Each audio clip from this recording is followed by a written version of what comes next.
നമസ്കാരം, whites on ടോക്സിലേക്ക് ഏവർക്കും സ്വാഗതം.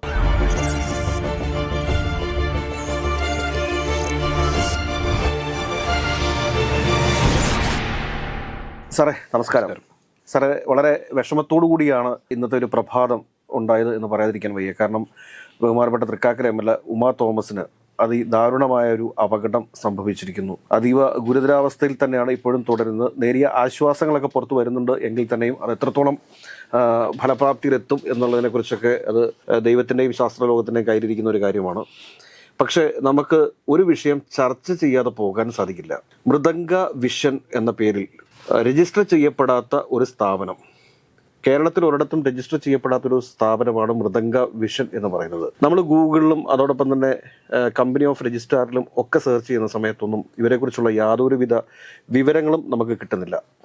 ആകെപ്പാടെ നമുക്ക് ലഭിക്കുന്നത് ഇവർ മേപ്പാടിയിലാണ് ഇവരുടെ ആസ്ഥാന കേന്ദ്രം എന്നാണ് അറിയാൻ സാധിക്കുന്നത്. ഇനിയിപ്പോൾ അവിടെ പഞ്ചായത്തിൽ വല്ല പ്രൊപ്രൈറ്ററി ഫേം ആയിട്ട് ഇങ്ങനെ രജിസ്റ്റർ ചെയ്തിട്ടുണ്ടോ എന്ന് നമുക്കറിയില്ല. പക്ഷേ ഇവർ മാനേജിംഗ് ഡയറക്ടർ എന്നും മാർക്കറ്റിംഗ് മാനേജർ എന്നും ഓപ്പറേഷൻ ഹെഡ് എന്നൊക്കെ പറഞ്ഞുകൊണ്ട് കുറേ ആളുകളുടെ പേര് ഇവരുടെ വെബ്സൈറ്റിൽ പ്രദർശിപ്പിക്കുന്നുണ്ട്. സ്വാഭാവികമായിട്ടും മാനേജിംഗ് ഡയറക്ടർ എന്നൊക്കെ പറയുമ്പോൾ ഒരു പ്രൈവറ്റ് ലിമിറ്റഡ് കമ്പനിയുടെ അല്ലെങ്കിൽ ഒരു ലിമിറ്റഡ് കമ്പനിയുടെ തലപ്പത്തിരിക്കുന്ന ആളുകളെയാണ് ഈ മാനേജിംഗ് ഡയറക്ടർ എന്നൊക്കെ ഉദ്ദേശിക്കുന്നത്. അതിനുശേഷം പിന്നീട് ഇവരെക്കുറിച്ച് കൂടുതലായിട്ട് നമ്മൾ അന്വേഷിക്കുന്ന സമയത്ത് മൃദംഗ വിഷൻ എന്ന് പറയുന്ന ഒരു യൂട്യൂബ് ചാനൽ ഇവർക്കുണ്ട്. ഈ യൂട്യൂബ് ചാനൽ ഏകദേശം 2000-ന് താഴെ മാത്രമാണ് സബ്സ്ക്രൈബേഴ്സ് ഉള്ളത്. ഇപ്പോൾ എനിക്ക് തോന്നുന്നു ഇന്നലെ ഇന്നുമായിട്ട് കുറച്ച് കൂടിയിട്ടുണ്ടാവാം. ഈ നമ്മൾ ഷൂട്ട് ചെയ്യുന്ന സമയത്ത് അവർക്കുള്ള 2000 മാത്രമാണ്. പിന്നെ ഇവരുടെ ഒരു വെബ്സൈറ്റാണ് കാണുന്നത്. ഈ വെബ്സൈറ്റിൽ ഇവരെനിക്ക് തോന്നുന്നു ലാസ്റ്റ് ന്യൂസ് അപ്ഡേറ്റ് ചെയ്തിരിക്കുന്നത് ജൂൺ മാസത്തിലാണ്. ഇവരുടെ അവകാശവാദം 2.5 ലക്ഷത്തോളം വരിക്കാർ ഇവർക്കുണ്ട് എന്നുള്ളതാണ്. മൊത്തത്തിൽ നമ്മൾ ആ വെബ്സൈറ്റിൻ്റെ ഒരു ഘടന എടുത്ത് നോക്കുമ്പോഴത്തേക്ക് ഒറ്റയടിക്ക് ഒരു വെബ്സൈറ്റ് ക്രിയേറ്റ് ചെയ്തിരിക്കുന്ന ആളുകളോ അല്ലെങ്കിൽ ഈ വെബ്സൈറ്റൊക്കെ ആയിട്ട് ബന്ധമുള്ള ആളുകൾ നോക്കുമ്പോൾ നമുക്കറിയാൻ പറ്റും ഇത് മൊത്തത്തിലൊരു ഉഡായിപ്പ് സംവിധാനമാണ്. ഇവർ ചെയ്തിരിക്കുന്നത് വേൾഡ് ബുക്ക് ഓഫ് റെക്കോർഡ്സിൽ കയറി പറ്റാൻ വേണ്ടിയിട്ട്. കാരണം ലോകതലത്തിൽ അനേകം റെക്കോർഡ്സുകളുണ്ട്, ഒരുപാട് റെക്കോർഡ്സ് ഉണ്ട്. ഇത് പണം കൊടുത്ത് വാങ്ങിക്കുന്നുണ്ട്, അതല്ലാതെ സ്വാഭാവികമായിട്ടുള്ള പ്രകടനം കൊണ്ട് കിട്ടുന്നുണ്ട്. പക്ഷേ ഇവിടെ സംഭവിച്ചിരിക്കുന്നത് വെച്ചാൽ 12,500ഓളം കുട്ടികളിൽ നിന്ന് 3,500 രൂപ വെച്ച് രജിസ്ട്രേഷൻ ഫീസും അതോടൊപ്പം തന്നെ 700 രൂപ മേക്കപ്പ് ചാർജ് ഉൾപ്പെടെ കോസ്റ്റ്യൂം ചാർജ്, അതുകൂടാതെ ഈ ഡ്രസ്സ് റെൻ്റ് എടുക്കാൻ വേണ്ടിയിട്ട് ഏകദേശം 800 രൂപയോളം അതിന് അഡീഷണൽ ചിലവ് വന്നിട്ടുണ്ട്. ഏകദേശം ഒരു വിദ്യാർത്ഥിയെ സംബന്ധിച്ചിട്ട് 5,000-5,000 മേളിൽ ചിലവ് വരുന്നുണ്ട്. പിന്നെ അവരുടെ പേരൻറ്റ്, അതുകൂടാതെ ഈ ടിക്കറ്റ് ബുക്ക് മൈ ഷോയിലൂടെ വിട്ടിരിക്കുന്നത് ഏകദേശം 161 രൂപയ്ക്കാണ്. അത് വലിയ തോതിൽ തന്നെ ആ ടിക്കറ്റ് ഇവർ വിറ്റിട്ടുണ്ട്. ഇതിൽ ഏറ്റവും പ്രധാനമായിട്ടും മൃദംഗ വിഷൻ എന്ന ഒരു സ്ഥാപനം നമ്മുടെ ഇൻ്റലിജൻസ് സംവിധാനങ്ങളും നമ്മുടെ സ്പെഷ്യൽ ബ്രാഞ്ചിൻ്റെ സംവിധാനങ്ങളും ഒക്കെ ഒരു മന്ത്രി പങ്കെടുക്കുന്ന പരിപാടിയാണ്. ഒരു മന്ത്രി പങ്കെടുക്കുന്ന പരിപാടിയെ സംബന്ധിച്ചിട്ട് കൃത്യമായിട്ട് സ്പെഷ്യൽ ബ്രാഞ്ചും ഇൻ്റലിജൻസും ഒക്കെ മന്ത്രി അറിയിക്കാറുണ്ട്. അതുകൂടാതെ ADGP ശ്രീജിത്ത് ആ പരിപാടിയിൽ പങ്കെടുക്കുന്നുണ്ട്. മറ്റു പല പ്രമുഖരായിട്ടുള്ള ആളുകളും ആ പരിപാടിയിൽ പങ്കെടുക്കുന്നുണ്ട്. നമ്മളിപ്പോൾ ഈ ദൃശ്യത്തിൽ കാണുന്ന പോലെ, കാരണം ഒരാൾക്ക് പോലും നടന്നു പോകാൻ വഴിയില്ലാതെ വെറുതെ ഒരു ക്യൂ കൺട്രോൾ പോലുള്ളൊരു റിബൺ കെട്ടിയതിന് ശേഷം അത് നടക്കാനുള്ള യാതൊരുവിധ സ്ഥല സൗകര്യങ്ങളുമില്ല. ഉമാ തോമസിനെ സംബന്ധിച്ചിട്ട് നമുക്കറിയാം, അറിയാം. അവർ ഇതിനു മുമ്പുള്ള പല പരിപാടികളിലും വരുന്ന സമയത്തും ആളുകളുടെ സഹായത്തോടു കൂടിയൊക്കെ തന്നെയാണ് സ്റ്റേജിലേക്ക് കയറിക്കൊണ്ടിരിക്കുന്നത്. ഉറപ്പായും ഉമാ തോമസിനെ പോലുള്ള ഒരാൾക്ക് ആ ഫ്രണ്ട് വരിയിലൂടെ നടന്നു വരാൻ സാധിക്കില്ല എന്ന് 100% നമുക്ക് ഈ ദൃശ്യങ്ങളിൽ നിന്ന് മനസ്സിലാവും. അങ്ങനെ ഒരു സാഹചര്യത്തിൽ ഉമാ തോമസിനെ പോലെ ഒരു ജനപ്രതിനിധി MLAയെ സ്വീകരിച്ച് വേദിയിലേക്ക് കൊണ്ടുവരേണ്ടത് ഹോസ്റ്റസുമാരാണ്. അതിനുവേണ്ടിയിട്ടാണ് എല്ലാ പരിപാടികളിലും നമ്മൾ കണ്ടിട്ടുണ്ട് ഹോസ്റ്റസുമാർ നിൽക്കുകയും അവരെ കയറ്റിക്കൊണ്ട് വിശിഷ്ടാതിഥികളെ വേദിയിലേക്ക് കയറ്റിക്കൊണ്ട് വരികയൊക്കെ ചെയ്യുന്നത്. തികച്ചും നിരുത്തരവാദിത്വപരമായ ഒരു സംഘാടനം. അതായത് ഇവിടെ കേരളത്തിലെ കുറേ പ്രാഞ്ചിയേട്ടന്മാർക്ക് അവാർഡ് കൊടുക്കാനും അതിനെ ആഘോഷമാക്കുവാനും അതിനെ സ്പോൺസർ ചെയ്യുവാനും വേണ്ടിയിട്ട് കുറേ ആളുകൾ കേരളത്തിലുണ്ട്. ഇതൊരു വൻ തട്ടിപ്പ് സംഘമാണ് എന്ന് തന്നെ പറയേണ്ടി വരും. വൻ തട്ടിപ്പ് സംഘമാണ്. കേരളത്തിൽ അവാർഡുകളുടെ പേരിൽ നടക്കുന്നത് കോടികളുടെ തട്ടിപ്പാണ്. ഇങ്ങനെയുള്ള തട്ടിപ്പിന്റെ ഒരു മുഖം മാത്രമാണ് ഈ മൃദംഗ വിഷൻ എന്ന് പറയുന്നത്. ഇവർക്കെതിരെ ശക്തമായ അന്വേഷണങ്ങൾ വേണം. 3,500 രൂപ വെച്ചിട്ട് 12,500ഓളം ആളുകളിൽ നിന്ന് കളക്ട് ചെയ്തിട്ടുണ്ടെങ്കിൽ അത് ഏകദേശം 4.5 കോടിയോളം രൂപയാണ് വരുന്നത്. ഇവർ ഇത് ഏത് അക്കൗണ്ടിലേക്ക് സ്വീകരിച്ചിരിക്കുന്നു, ഇതിന് ടാക്സ് കൊടുക്കുന്നുണ്ടോ, അത് കൂടാതെ തന്നെ ഈ ടിക്കറ്റിന് ഏതെങ്കിലും തരത്തിലുള്ള ടാക്സ് കാര്യങ്ങളോ ഒക്കെ ഇവർ പേ ചെയ്യുന്നുണ്ടോ, ഇവരുടെ രജിസ്റ്റർ ചെയ്തിട്ടുള്ള ഫേം ഏതാണ്? കാരണം ഇത്രയും പ്രഗത്ഭരായിട്ടുള്ള ആളുകൾ, ഒരു മന്ത്രി, സംസ്ഥാനത്തെ ADGP, അതോടൊപ്പം തന്നെ MLA, MP ഇവരൊക്കെ പങ്കെടുക്കുന്ന ഈ പരിപാടിയുടെ സംഘാടകരുടെ ബാക്ക്ഗ്രൗണ്ട് എന്താണ്? ഒരു ജനപ്രതിനിധി ഒരു സുരക്ഷിതമല്ലാത്ത ഒരു വേദിയിലെത്തി അവിടെ നിന്ന് താഴെ വീണ് വളരെ ഗുരുതരമായ ഒരു അവസ്ഥയിൽ കിടക്കുന്ന സമയത്തും ഇവരുടെ സംഘാടകരും അതോടൊപ്പം തന്നെ അവതാരകർ എന്ന് ഉദ്ദേശിക്കുന്ന വാക്ക് വേറെയാണ് കൂടി അവിടെ ആഘോഷ തിമർപ്പുണ്ടാക്കുകയാണ്. അത് കണ്ടുകൊണ്ട് വേദിയിലിരിക്കുന്ന സാംസ്കാരിക വകുപ്പ് മന്ത്രി അദ്ദേഹം ഈ ജനപ്രതിനിധിയെ ഉമാ തോമസിനെ ഹോസ്പിറ്റലിൽ നിന്ന് സന്ദർശിക്കാൻ പോലും മനസ്സ് കാണിക്കാതെ കടന്നുപോയി എന്നുള്ളതാണ് സത്യം. എത്ര ക്രൂരമാണ് സജി ചെറിയാൻ്റെ മനസ്സെന്ന് നമ്മൾ ചിന്തിച്ചു നോക്കണം. നമുക്ക് ഒരുപക്ഷെ അവർക്ക് പറയാൻ ഒരുപാട് കാര്യങ്ങളുണ്ടാവാം. കാരണം 12,500 വിദ്യാർത്ഥികൾ അവിടെ എത്തിയതാണ്. അപ്പോൾ അവരുടെ അതൊക്കെ അംഗീകരിക്കുന്നു, അങ്ങനെ ഒരു പരിപാടി അവിടെ നടത്തിക്കോട്ടെ. പക്ഷേ ആഘോഷങ്ങൾ അവർക്ക് ഒഴിവാക്കാമായിരുന്നു.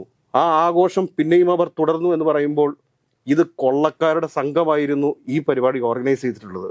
അവരുടെ ലക്ഷ്യം പണം മാത്രമായിരുന്നു. പണം കിട്ടിയാൽ എന്തും ചെയ്യുന്ന ചില സെലിബ്രിറ്റികൾ അവിടെ വന്ന് നിന്നു കൊടുത്തു. അവർക്കൊക്കെ കിട്ടിയിരിക്കുന്ന വളരെ തുച്ഛമായ പൈസയായിരിക്കും. ഈ വേദിയിൽ പരിപാടി അവതരിപ്പിക്കുന്ന ആങ്കേഴ്സിനൊക്കെ ഒരുപക്ഷെ 1 ലക്ഷമോ 2 ലക്ഷമോ ഒക്കെ ആയിരിക്കും അവരുടെ ഫീസ്. അവർക്ക് ഇതിനെക്കുറിച്ചൊന്നും കൂടുതലായിട്ട് അറിയത്തില്ല. അവരൊക്കെ ഇത് സ്പോൺസർ ചെയ്യുന്ന ഓരോ ഈവന്റ് ഏജൻസികളായിരിക്കാം, അല്ലെങ്കിൽ ഇത് കണ്ടക്ട് ചെയ്തിട്ടുള്ള തന്നെ വേറെ ഏതെങ്കിലും ഒരു ഈവന്റ് ഏജൻസി ആയിരിക്കാം. പക്ഷേ ഇതൊരു തട്ടിപ്പ് പരിപാടിയായിരുന്നു.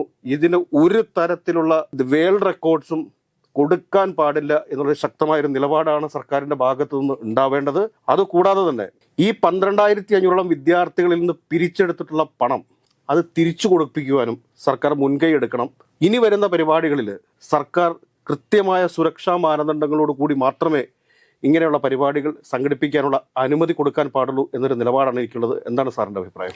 എന്നെ അത്ഭുതപ്പെടുത്തിയൊരു സംഭവം, നമ്മളെ കൊച്ചി പോലുള്ള ഒരു മഹാനഗരത്തിൽ ഇത്തരം ഒരു പ്രോഗ്രാം നടക്കുന്ന സമയത്ത് ആവശ്യമായി സ്വീകരിക്കേണ്ട ഒരു സുരക്ഷാ മാനദണ്ഡങ്ങളും പാലിക്കാതെയാണ് ഇങ്ങനെ ഒരു പ്രോഗ്രാം സംഘടിപ്പിച്ചതെന്നുള്ളതാണ്. ഇവിടുത്തെ പോലീസും അതുപോലെ തന്നെ മറ്റ് ഉന്നതാധികാരികളും എങ്ങനെയാണ് ഇത്തരത്തിലുള്ള പ്രോഗ്രാമിന് അനുമതി നൽകിയതെന്ന് വെച്ച് കഴിഞ്ഞാൽ പലപ്പോഴും നമുക്ക് അത്ഭുതം തോന്നും. എന്തെങ്കിലും ഒരു ദുരന്തം സംഭവിക്കുമ്പോൾ മാത്രമാണ് ഇതിന് സുരക്ഷാ സംവിധാനങ്ങൾ ഉണ്ടായിരുന്നു, ഞങ്ങളെ അറിയിച്ചില്ല, മറ്റേ ഡിപ്പാർട്ട്മെന്റിനെ അറിയിച്ചില്ല എന്നൊക്കെ പറഞ്ഞ്. ഇന്ന് GCDA ചെയർമാൻ്റെതായ ഒരു പ്രസ്താവന വന്നു, കലൂർ സ്റ്റേഡിയത്തിനകത്ത് യാതൊരു തരത്തിലുള്ള സുരക്ഷാ വീഴ്ച ഉണ്ടായിരുന്നില്ല എന്നാണ് അദ്ദേഹം പറയുന്നത്. പക്ഷേ അദ്ദേഹം തന്നെ പറയുന്നു ഇത്രയും ഉയരത്തിലുള്ള ഒരു സ്റ്റേജ് ഉണ്ടാക്കുന്നതിന് വേണ്ടിയുള്ള അനുമതി വാങ്ങിച്ചിരുന്നില്ല എന്നുള്ളത്. GCDAന്റെ ഉള്ളിൽ ഈ പ്രോഗ്രാം നടക്കുന്ന സ്ഥലത്ത് അനുമതി ഇല്ലാതെ എങ്ങനെയാണ് ഇവർ സ്റ്റേജ് കെട്ടിപ്പൊക്കിയത്? ഇതൊന്നും വിലയിരുത്താനോ ഇതിൻ്റെ സുരക്ഷ ഒരുക്കാൻ, ഇതിന് സുരക്ഷ ഉണ്ടോ എന്നൊക്കെ പരിശോധിക്കാനുള്ള ഒരു സംവിധാനം എന്തുകൊണ്ട് GCDA ഒരുക്കിയില്ല എന്നുള്ള ചോദ്യത്തിന് കൃത്യമായ ഉത്തരം പറയണം. GCDA എന്ന് പറയുന്ന 1-2 ആൾക്കാരെന്നല്ല, നമുക്കറിയാം വലിയൊരു സംവിധാനമാണ് GCDA എന്ന് പറയുന്നത്. അവിടെ ഇതെല്ലാം പരിശോധിക്കാൻ വേണ്ടി എഞ്ചിനീയർമാരും സാങ്കേതിക വിദഗ്ധരും ഒക്കെ നിരവധി ഉദ്യോഗസ്ഥന്മാരുണ്ട്. അവർ പണം വാങ്ങിച്ച് പെട്ടിയിലിട്ടതിന് ശേഷം നിങ്ങൾ അവിടെ എന്ത് തോന്നിയ ദിവസം നടത്തിക്കോ എന്നുള്ള ഒരു അനുമതിയാണ് കൊടുത്തിട്ടുണ്ടെങ്കിൽ അതിന് ശരിയായി നമുക്ക് ഉത്തരം പറയാനില്ല. പക്ഷേ GCDAയുടെ ഈ പ്രോപ്പർട്ടിയിൽ എന്തെങ്കിലും തരത്തിലുള്ള നിർമ്മാണ പ്രവർത്തനങ്ങൾ നടത്തണമെങ്കിൽ, സ്റ്റേജ് പോലെയുള്ള സംവിധാനങ്ങൾ ഒരുക്കണമെങ്കിൽ തീർച്ചയായും അതിന് കൃത്യമായ മാനദണ്ഡങ്ങളുണ്ട്. അത് GCDAയുടെ കൂടി അനുമതിയോടുകൂടി മാത്രമേ ചെയ്യാൻ പറ്റുകയുള്ളൂ. അത് സുരക്ഷിതമാണോ എന്ന് പരിശോധിക്കാനുള്ള സംവിധാനം GCDAക്ക് ഉണ്ട്. പക്ഷെ എന്തുകൊണ്ട് അത്തരം സംവിധാനങ്ങളൊന്നും ഇവിടെ പ്രായോഗികമായില്ല എന്നുള്ള ചോദ്യത്തിന് GCDAക്ക് ഉത്തരം പറയേണ്ടി വരും. തീർച്ചയായും GCDAക്ക് അങ്ങനെ കൈയൊഴിഞ്ഞ് മാറാനൊന്നും പറ്റില്ല.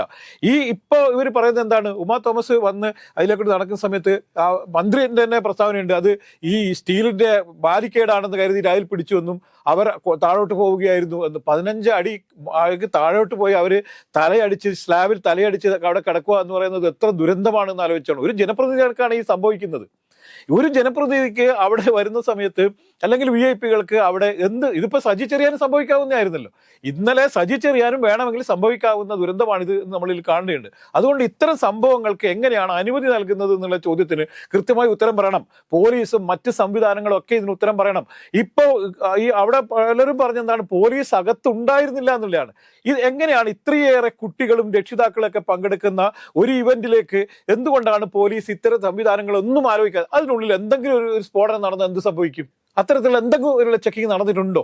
സുരക്ഷാ സംവിധാനങ്ങൾ കൃത്യമാണ് എന്ന് പാലിക്കപ്പെടുന്ന എല്ലാ മാനദണ്ഡങ്ങളും പാലിച്ചുകൊണ്ടാണ് ഈ പ്രോഗ്രാം നടത്തുന്നുള്ള ആരെങ്കിലും സർട്ടിഫൈ ചെയ്തിട്ടുണ്ടോ? എന്തുകൊണ്ട് സംഭവിച്ചില്ല? ജില്ലാ ഭരണകൂടം അതിന് മറുപടി പറയണ്ടേ? ഇവിടെ വളരെ ചെറിയ പ്രോഗ്രാമിന് പോലും തടസ്സങ്ങൾ സൃഷ്ടിക്കുകയും അത് മാനദണ്ഡ പ്രകാരമല്ല എന്നൊക്കെ പറയുന്ന പോലീസ് എന്തുകൊണ്ടാണ് ഇത്രയും വലിയൊരു മെഗാ ഇവന്റ് നടക്കുന്ന സമയത്ത് ഇതിനെക്കുറിച്ച് യാതൊരു തരത്തിലും ബോധവാന്മാരാവാതിരുന്നത് എന്നുള്ള ചോദ്യത്തിന് കൃത്യമായി ഉത്തരം പറഞ്ഞേ പറ്റുള്ളൂ. ഇത് പാവം ഉമാ തോമസിന് ഒരു ദുരന്തം സംഭവിച്ചു എന്നുള്ളത് കൊണ്ട് മാത്രമാണ് ഇത്രയ്ക്ക് ചർച്ച ചെയ്യപ്പെടുന്നത്. അല്ല സാർ, ഇതിന് വേറൊരു വശം കൂടി നമ്മൾ ചർച്ച ചെയ്യേണ്ടതുണ്ട്. കാരണം എന്താ വെച്ച് കഴിഞ്ഞാൽ സ്റ്റേഡിയത്തിനകത്ത് ഇന്റർനാഷണൽ മത്സരങ്ങൾ, ഫുട്ബോൾ മത്സരങ്ങൾ ഉൾപ്പെടെയുള്ള ഇന്റർനാഷണൽ മത്സരങ്ങൾ നടന്നുകൊണ്ടിരിക്കുന്നതും ഇനി മെസ്സി വരെ വരാൻ ഗ്രൗണ്ടാണ്.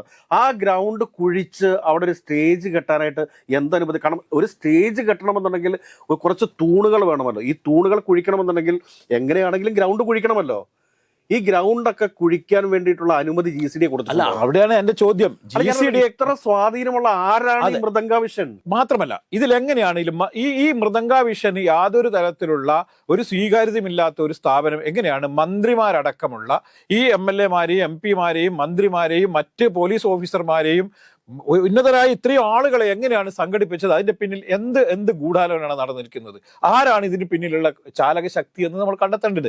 ഏതോ തരത്തിൽ വലിയ ഒരു വലിയ പ്രമുഖൻ ഇതിന്റെ പിറകിൽ ഉണ്ട് എന്നുള്ളത് തന്നെയാണ് നമ്മൾ മനസ്സിലാക്കേണ്ടത്. കാരണം ഇല്ലാത്ത ഇത്രയും ആളുകളെയൊന്നും സംഘടിപ്പിക്കാൻ പറ്റില്ല. ഞങ്ങൾ ഒരുപാട് പ്രോഗ്രാമൊക്കെ സംഘടിപ്പിച്ച ആളുകളാണ്. കൊച്ചിയിൽ എങ്ങനെയൊക്കെ പ്രോഗ്രാം സംഘടിപ്പിക്കുന്ന സമയത്ത് എന്തെല്ലാം ബുദ്ധിമുട്ടുകളുണ്ട് എന്നറിയുന്നതാണ്.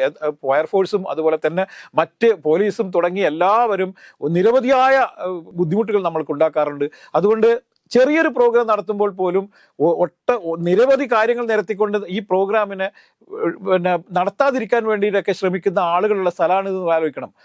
അത്തരത്തിലുള്ള ഒരു സ്ഥലത്താണ് യാതൊരു തരത്തിലുള്ള മാനദണ്ഡവും പാലിക്കാതെ, പ്രത്യേകിച്ചിട്ടും ഇത് നമ്മുടെ മറൈൻ ഡ്രൈവിലോ അല്ലെങ്കിൽ നമ്മുടെ എറണാകുളത്തെ ഗ്രൗണ്ടിലോ ഒന്നുമല്ല നടത്തിയിരിക്കുന്നത്. കൊച്ചിയെ സംബന്ധിച്ചിടത്തോളം അല്ലെങ്കിൽ കേരളത്തെ സംബന്ധിച്ചിടത്തോളം ഏറ്റവും കൂടുതൽ വളരെ ശ്രദ്ധേയമായ ഒരു സ്ഥലമാണ് കൊച്ചി ഇന്റർനാഷണൽ സ്റ്റേഡിയം നമ്മൾ മനസ്സിലാക്കണം. കാരണം ഇന്റർനാഷണൽ ലെവലിലുള്ള നിരവധിയായ മത്സരങ്ങൾ നടത്തുകയും നിരവധിയായ ഇവന്റുകൾക്ക് നടക്കുകയൊക്കെ ചെയ്യുന്ന ഒരു സ്ഥലമാണ് കൊച്ചി ഇന്റർനാഷണൽ സ്റ്റേഡിയം. ഇവർ വളരെ നേരത്തെ തന്നെ ബുക്ക് ചെയ്തിട്ടാണ് ഈ പ്രോഗ്രാം നടക്കുന്നത്. അതുകൊണ്ട് തന്നെ ഇതിന്റെ പിറകിൽ ആരാണ്, എന്താണ് ഇവരുടെ എന്താണ് ഈ അറ്റംപ്റ്റ് എന്താണ് എന്നൊക്കെ അന്വേഷിക്കാനൊക്കെ ഉള്ള ഒരു തരത്തിലുള്ള അന്വേഷണം നടന്നില്ല. ഇവർ എന്താണ് ഇത് ദിവ്യ ഉണ്ണിയുടെ പ്രോഗ്രാമാണ് എന്നുള്ള ഒറ്റ കാരണത്താൽ ഒരു സെലിബ്രിറ്റിയാണ് അവരെന്നുള്ളത് കൊണ്ട് തന്നെ അവർക്ക് അവരുടെ ഒരു പ്രോഗ്രാമിന് കണ്ണടച്ച് അനുമതി കൊടുക്കുന്ന ഒരു സിസ്റ്റമാണ് ഇതിലുണ്ടായത്.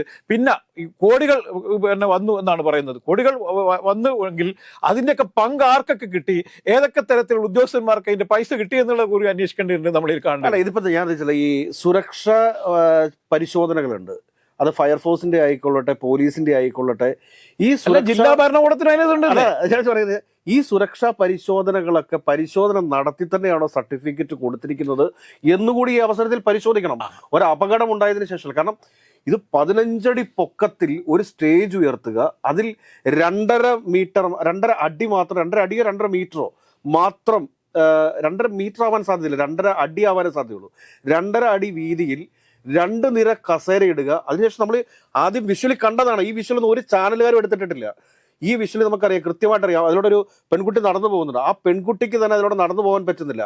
ആ പെൺകുട്ടിയേക്കാൾ 2 ഇരട്ടി വലിപ്പമുള്ള ആളാണ് ഉമാ തോമസ് എന്ന് നമ്മൾ മനസ്സിലാക്കണം. അപ്പോൾ അങ്ങനെ ഒരാൾക്ക് ഒരു കാരണവശാലും അതിനെ നടന്നു വരാൻ പറ്റില്ല എന്ന് ഉറപ്പുള്ള ഒരു സ്ഥലത്തുകൂടി ഉമാ തോമസ് MLA നടന്നു വന്നപ്പോൾ അവരെ തടഞ്ഞില്ല, അല്ലെങ്കിൽ അവരെ കൃത്യമായി ഗൈഡ് ചെയ്ത് ആ സീറ്റിൽ കൊണ്ടുപോയി ഇരുത്തിയിട്ടില്ല എങ്കിൽ അതിന്റെ പിന്നിൽ മറ്റെന്തെങ്കിലും ഗൂഢാലോചന കൂടി ഉണ്ടോ എന്ന് സംശയിക്കേണ്ടിയിരിക്കുന്നു. അല്ല, അത് ഞാൻ പറഞ്ഞത്. ഇത്രയും ഒട്ടും സുരക്ഷാ സംവിധാനം ഇല്ലാത്ത ഇങ്ങനെ ഒരു ഇവന്റ് നടത്താൻ വേണ്ടി ആരാണ് അനുമതി കൊടുത്തത്? ഈ എന്തെങ്കിലുമൊക്കെ സംഭവിച്ചതിന് ശേഷം ഞങ്ങളുടെ അനുമതി മേടിച്ചിട്ടില്ല. നമുക്കറിയാലോ, ഇപ്പം എവിടെയെങ്കിലും വെടിക്കെട്ട് നടന്ന് അവിടെ ദുരന്തം ഉണ്ടായി കഴിഞ്ഞാൽ പറയും, പോലീസുകാർ പറയും ഞങ്ങളുടെ അനുമതി മേടിച്ചിട്ടില്ല, കളക്ടർ പറയും ഞങ്ങളുടെ അനുമതി മേടിച്ചിട്ടില്ല, മറ്റ് ഫയർഫോഴ്സ് പറയും ഞങ്ങളുടെ അനുമതി മേടിച്ചിട്ടില്ല. പക്ഷേ ഈ ഒരു സംഭവം നടന്നില്ലെങ്കിൽ ഈ വിഷയങ്ങളൊക്കെ കൃത്യമായി നടന്നു പോകുന്നു. എന്തെങ്കിലും ഒരു സംഭവം നടക്കുമ്പോൾ മാത്രമാണ് ഇതിനൊന്നും മുൻകൂർ അനുമതി വാങ്ങിച്ചിട്ടില്ലെന്നും. പക്ഷേ ഈ പോലീസൊക്കെ എന്തിനാണ് ഈ രാജ്യത്ത് നിന്ന് നമുക്ക് വലിയ സംശയം തോന്നുകയാണ്. ഇത്തരത്തിലുള്ള യാതൊരു തരത്തിലുള്ള മാനദണ്ഡവും പാലിക്കാതെ, സുരക്ഷാ സംവിധാനങ്ങൾ ഒന്നുമില്ലാതെ ഈ പ്രോഗ്രാമുകൾ നടത്തുകയും അത് ഒന്നും സംഭവിക്കാത്ത രീതിയിൽ അത് തീർക്കുകയും ചെയ്തു കഴിഞ്ഞാൽ ഒരു കുഴപ്പമില്ല. ഇപ്പൊ ഈ ദുരന്തങ്ങൾ സംഭവിക്കുമ്പോൾ മാത്രമാണ് പോലീസുകാർ പോലും പറയാൻ ഞങ്ങളുടെ അനുമതി മേടിച്ചില്ല എന്ന്. അപ്പൊ ഇത്രയും വലിയൊരു ഇവന്റ് നടക്കുന്ന സമയത്ത് ഇത്രയും ഉയരത്തിൽ കെട്ടിയ സ്റ്റേജിൽ സുരക്ഷാ സംവിധാനങ്ങൾ ഉണ്ടോ എന്ന് പരിശോധിക്കാനുള്ള സ്വാഭാവികമായ ഒരു ചുമതല പോലീസിനുണ്ട്, ഫയർഫോഴ്സിനുണ്ട്, GCDയൊക്കെ ഉണ്ട്. GCDയൊക്കെ അങ്ങനെ കൈകാര്യം എങ്ങനെ പരിശോധിക്കാൻ പറ്റും സാറേ? കാരണം എന്താ വെച്ച് കഴിഞ്ഞാൽ സംസ്ഥാനത്തെ ADGP പങ്കെടുക്കുന്ന ഒരു പരിപാടി, തീർച്ചയായും ADGPയെ പങ്കെടുപ്പിക്കാൻ ശേഷിയുള്ള ഒരു സംഘാടകനോട് നിനക്ക് ഇവിടെ അവിടെ പരിപാടി നടത്താൻ പെർമിഷൻ ഉണ്ടോ എന്ന് ലോക്കൽ പോലീസിന് ചോദിക്കാൻ തീർച്ചയായും ADGP പങ്കെടുക്കുന്നുണ്ട്, ADGP പങ്കെടുക്കുന്നുണ്ട്, മന്ത്രി പങ്കെടുക്കുന്നുണ്ട്, MP പങ്കെടുക്കുന്നുണ്ട്, അതുപോലെ തന്നെ MLA പങ്കെടുക്കുന്നുണ്ട്, VIP-കളെല്ലാം പങ്കെടുക്കുന്നതാണെന്നും അതുകൊണ്ട് ആ സ്റ്റേജിന് സുരക്ഷാ സംവിധാനങ്ങൾ ഉണ്ടോ എന്ന് പരിശോധിക്കാനുള്ള സ്വാഭാവികമായ ഉത്തരവാദിത്തം നമ്മുടെ പോലീസിനുണ്ട്, ഫയർഫോഴ്സിനുണ്ട്, ജില്ലാ ഭരണകൂടത്തിനുണ്ട്. അല്ലാതെ അങ്ങനെ കൈകഴുകി പോകാൻ പറ്റില്ല. അതുപോലെ തന്നെ GCDAക്ക് ഇതിന്റെ പൂർണ്ണമായ ഉത്തരവാദിത്തമുണ്ട്. അതിനുള്ളിൽ എന്തെങ്കിലും ഒരു കാൽ നാട്ടണമെങ്കിൽ അത് GCDയുടെ അധികൃതരുടെ എഞ്ചിനീയറുടെ അനുമതിയോടുകൂടി മാത്രമേ നടത്താൻ പാടുള്ളൂ. നിയമമുണ്ട്.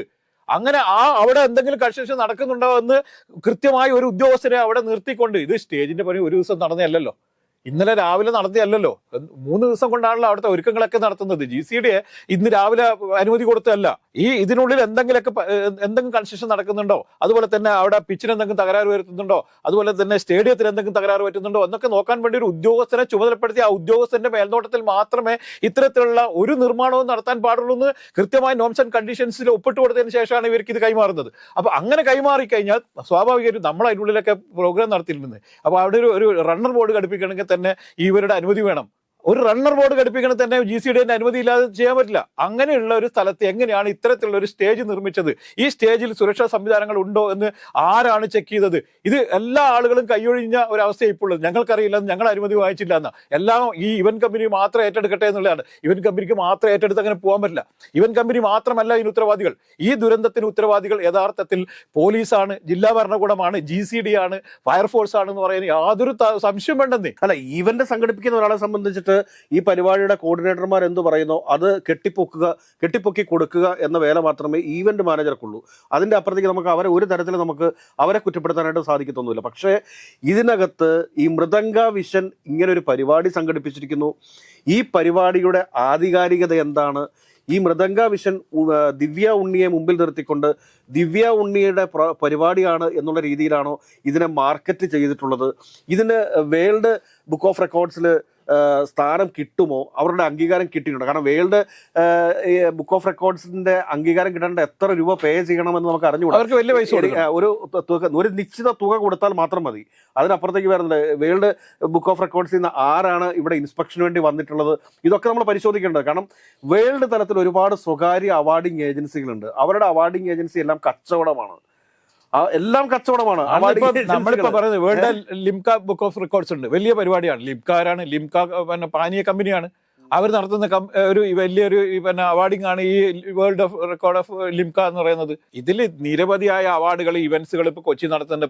പല സ്വകാര്യമായ അവാർഡുകൾ കൊടുക്കുന്നുണ്ട്. വലിയ പണം വാങ്ങി വലിയ ഇവന്റുകളൊക്കെ കൊച്ചിയിൽ ഒരുപാട് നടക്കുന്നുണ്ട്.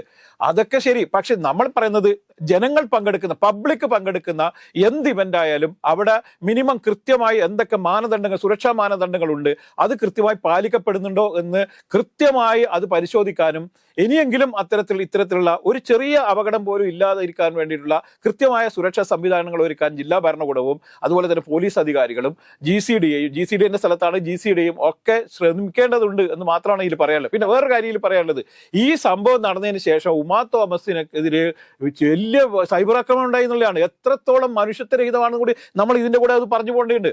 ഈ കേരളിനെതിരെ നിലപാട് സ്വീകരിച്ച ഉമാ തോമസിനെതിരെ എന്നൊക്കെ പറഞ്ഞുകൊണ്ട് എന്തൊരു അവസ്ഥയാണ്. എത്രത്തോളം ജീർണിച്ച മനസ്സിന്റെ ഉടമകളാണ് ഇത്തരം ആളുകൾ കൂടി നമ്മൾ പിണറായി വിജയനായിരുന്നു ഇന്നലെ ആ സ്റ്റേജിൽ ആ വഴി ആരായാലും ഈ സമാനമായ സാഹചര്യം ഉണ്ടാകുമായിരുന്നു. ആരായാലും വീഴും എന്ന് പറയുന്നതിനാണ് കാരണം. ഒരിക്കൽ പോലും സുരക്ഷിതമല്ല ഒരു റിബൺ ആണ് ഇതിന് ബാരിക്കേഡായി വെച്ചിരിക്കുന്നത് പറയുമ്പോൾ തന്നെ ക്യൂ റിബൺ വെച്ചിട്ട് എങ്ങനെയാണ് ഒരു വലിയ സ്റ്റേജിൽ ഇത് വെച്ചിരിക്കുന്ന സുരക്ഷാ സംവിധാനങ്ങൾ ഒരുക്കുന്നതെന്ന് പറഞ്ഞാൽ ഇത്തരത്തിലുള്ള ഈ അബദ്ധങ്ങൾ മാത്രം ചെയ്യുന്ന ഇത്തരം ടീമുകളെ യഥാർത്ഥത്തിൽ തുറങ്കിലടക്കുകയാണ് വേണ്ടത്. സാർ, ഇതിനകത്ത് വേറെ വലിയൊരു വശം എന്താണെന്ന് വെച്ച് കഴിഞ്ഞാൽ ഈ സംസ്ഥാനത്തിന്റെ വിവിധ ഭാഗങ്ങളിൽ ചില NGOകൾ, ചില ഓർഗനൈസേഷനുകൾ ഈ അവാർഡുകൾ നൽകാൻ വേണ്ടിയിട്ട് മാത്രം ജീവിക്കുന്ന ആളുകളുണ്ട്. അതൊരു വരുമാന മാർഗമായി സ്വീകരിക്കുന്ന ആളുകളുണ്ട്. സർക്കാരും നമ്മുടെ സ്പെഷ്യൽ ബ്രാഞ്ചും ഇന്റലിജൻസും ഒക്കെ കുറച്ചുകൂടി ഒന്ന് വിജിലൻ്റ് ആവേണ്ട സമയമാണിത്. കാരണം ഇതിൻ്റെയൊക്കെ പിന്നിൽ പല വലിയ തട്ടിപ്പുകാരാണുള്ളത് എന്നുള്ളതാണ് സത്യം. പല തട്ടിപ്പ് കേസുകളിൽ പ്രതിയായിട്ടുള്ള ആളുകൾ ഇവിടുത്തെ സാമൂഹിക സുരക്ഷയ്ക്കും അതിനും ഇതിനും എന്നൊക്കെ പറഞ്ഞുകൊണ്ട്, അല്ലെങ്കിൽ best leader award, best businessman award എന്നൊക്കെ പറഞ്ഞുകൊണ്ട് അവാർഡ് കൊടുക്കുന്നുണ്ടെന്നേ. ഇവിടുത്തെ സ്പെഷ്യൽ ബ്രാഞ്ചൊക്കെ എന്തിനാ ഇവിടെ? ഈ എല്ലാ വർഷവും ഒരുപാട് ആളുകൾ ഇത്തരത്തിലുള്ള ഇവന്റുകൾ നടത്തി തന്നെയാണ് ജീവിക്കുന്നത്. ഇവരൊന്നും വലിയ അധ്വാനിച്ചോ അല്ലെങ്കിൽ എന്തെങ്കിലും ബിസിനസ് നടത്തിയോ എന്നല്ല ജീവിക്കുന്നത്. ഇത് ഒരു വർഷം കൊണ്ട് ഏതാണ്ട് കുറെ കാലം ജീവിക്കാനുള്ള പണം ഉണ്ടാക്കുന്ന ഇത്തരത്തിലുള്ള ഏജൻസികൾ കേരളത്തിൽ അങ്ങോളം ഇങ്ങോളം ഉണ്ട്. പ്രത്യേകിച്ചിട്ടും കൊച്ചി ആസ്ഥാനമായി നടക്കുന്ന ഇത്തരത്തിലുള്ള നിരവധിയായ തട്ടിപ്പുകളുണ്ട്. ആ തട്ടിപ്പിന്റെ ഒരു ഇരയാണ് ഉമാ തോമസ് എന്ന് മാത്രമാണ് നമ്മൾ ഇതിൽ പറയാനുള്ളത്. അപ്പോൾ MLA ക്ഷണിച്ചു, അതുപോലെ തന്നെ MB ക്ഷണിക്കുന്നു. ഇതിനകത്ത് വേറൊരു വലിയ വശം കൂടിയുണ്ട്. കാരണം പ്രധാനമന്ത്രി മൻമോഹൻ സിംഗ് മരിച്ചിട്ട് 7 ദിവസത്തെ ദേശീയ ദുഃഖാചരണം നടന്നുകൊണ്ടിരിക്കുന്ന സമയത്താണ് സംസ്ഥാനത്തെ ഒരു മന്ത്രിയും ADGPയും ഈ പരിപാടിയിൽ പങ്കെടുത്തിരിക്കുന്നത് എന്ന് നമ്മൾ കരുതണം. അല്ല, അത് ഓക്കെ, അത് സ്വകാര്യ ചടങ്ങെന്നുള്ള രീതിയിൽ നമുക്ക് വേണമെങ്കിൽ അതിനെ ആ രീതിയിൽ കണ്ട് ഒഴിവാക്കാൻ നിൽക്കാം. പക്ഷേ നമ്മളിൽ പറയേണ്ട ഒരു വിഷയം എന്ന് പറയുന്നത്, ഞാൻ നേരത്തെ പറഞ്ഞ വിഷയങ്ങളുണ്ട്. സുരക്ഷാ സംവിധാനങ്ങൾ ഒരുക്കുന്നതിൽ വലിയ വീഴ്ച പറ്റിയിട്ടുണ്ട് എന്നുള്ളൊരു വലിയ വിഷയമുണ്ട്. അതുപോലെ തന്നെ ഉമാ തോമസിനെതിരെ ഇന്നലെ നടന്ന സൈബർ ആക്രമണം യഥാർത്ഥത്തിൽ വലിയ രീതിയിൽ പ്രതിഷേധാർഹമാണ്. ഒരു കാരണവശാലും ഒരു രാഷ്ട്രീയ പ്രതിയോഗി ഇന്നലെ രാത്രിയിൽ ഞാൻ ഒരാളുടെ പോസ്റ്റ് വായിച്ചിരുന്നു. അത് കോടിയേരിയുടെ മകനായ ബിനീഷ് കോടിയേരിയാണ്. ഒരിക്കൽ പോലും രാഷ്ട്രീയപരമായ എന്ത് വിയോജിപ്പുണ്ടെങ്കിലും അവരുടെ നിലപാടുകളൊന്നും ചോദ്യം ചെയ്യപ്പെടേണ്ട ഒരു സമയമല്ലെന്നും അവരൊരു ദുരന്തമുഖത്ത് നിൽക്കുകയാണെന്നും അവർക്ക് അപകടം പറ്റി അവരൊരു അല്ലാത്തൊരു അവസ്ഥയിൽ വെന്റിലേറ്ററിലൊക്കെ കിടക്കുന്ന ഒരു ജനപ്രതിനിധിക്കെതിരെ ഇത്തരത്തിലുള്ള ഒരു സൈബർ ആക്രമണം നടത്തുന്നത് തെറ്റാണെന്ന് പറഞ്ഞുകൊണ്ട് അദ്ദേഹം ഒരു പോസ്റ്റ് ഇട്ടിട്ടുണ്ടായിരുന്നു. അപ്പോൾ എത്രത്തോളം മലിനമാണ് നമ്മുടെ ജനങ്ങളുടെ മനസ്സൊന്നും കൂടി നമ്മൾ ഇതിൽ കാണേണ്ടതുണ്ട്. ഈ സമയത്ത് അത് നമ്മൾ ഇതിൻ്റെ കൂടെ പറഞ്ഞു പോകേണ്ടതായതുകൊണ്ട് ഞാൻ പറഞ്ഞു പോവുകയാണ്. അതുകൊണ്ട് ഇത്തരം ദുരന്തങ്ങൾ ഇനിയും ആവർത്തിക്കപ്പെടാതിരിക്കാൻ വേണ്ടി, അതുകൊണ്ട് ഒരു വലിയൊരു ആക്സിഡന്റ് ആയതിനു ശേഷം അവിടെ സുരക്ഷാ സംവിധാനങ്ങൾ ഉണ്ടായിരുന്നില്ല എന്ന് കണ്ടെത്തിനേക്കാൾ നല്ലത് ഏത് ചെറിയ പരിപാടിയായാലും ശരി, വലിയ ഇവന്റ് ആയാലും ശരി, അത് കൃത്യമായി സുരക്ഷാ സംവിധാനങ്ങൾ ഒരുക്കണം. അതിന് കർശനമായ നിലപാടുകൾ തന്നെ സ്വീകരിക്കണം.